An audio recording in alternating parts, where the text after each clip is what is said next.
ಭಾರತೀಯ ಜನತಾ ಪಕ್ಷ ಯುವ ಮೋರ್ಚಾ ನಿನ್ನೆ ಕೂಡ ಇಡೀ ರಾಜ್ಯದಂತೆ ಎಲ್ಲ ನಮ್ಮ ಉಸ್ತುವಾರಿ ಸಚಿವರ ಮನೆ ಮುಂದೆ ಪ್ರತಿಭಟನೆ ಮಾಡಲಾಗಿದೆ. ಹಾಗೆ ಇವತ್ತು ನಮ್ಮ ಉಸ್ತುವಾರಿಯಾದಂಥ ಶಾಣಪ್ರಕಾಶ್ ಪಾಟೀಲ್ ಅವರ ಮನೆ ಎದುರೇ ಪ್ರತಿಭಟನೆ ಮಾಡಿದ್ದೀವಿ. ಹಾಗೆ ಈ ಕಾಂಗ್ರೆಸ್ ಸರ್ಕಾರ ದಿನನಿತ್ಯ ನೋಡಿದ್ರೆ ಭ್ರಷ್ಟಾಚಾರ ಆಗಿರ್ಬೋದು, ಹಾಗೆ ಆತ್ಮಹತ್ಯೆಗಳಾಗಿರ್ಬೋದು, ದಿನನಿತ್ಯ ಇದೊಂದು ಸರ್ಕಾರಕ್ಕೆ ಒಂದು ನಮ್ಮ ಜನತೆಗೆ ಒಂದು ತಲೆನೋವಾಗಿದೆ. ಅದಕ್ಕೆ ಕೂಡಲೇ ಎಲ್ಲ ಈ ಸಿದ್ದರಾಮಯ್ಯ ಅವರು ರಾಜೀನಾಮೆ ಕೊಟ್ಟು ಎಲ್ಲ ಸಚಿವರು ಕೂಡ ರಾಜೀನಾಮೆ ಕೊಡಬೇಕಂತ ಜನತಾ ಪಕ್ಷ ಯುವ ಮೋರ್ಚಾ ಆಗ್ರಹಿಸುತ್ತೆ.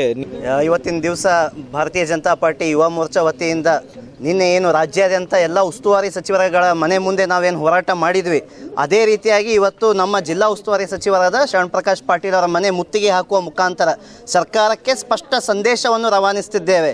ಇದೇನು ಭ್ರಷ್ಟಾಚಾರದಲ್ಲಿ ಕಾಂಗ್ರೆಸ್ ಸರ್ಕಾರ ಮುಳುಗಿದೆ, ಈ ಭ್ರಷ್ಟಾಚಾರ ಸರ್ಕಾರವನ್ನು ಕೂಡಲೇ ನೀವು ವಿಸರ್ಜಿಸಬೇಕು.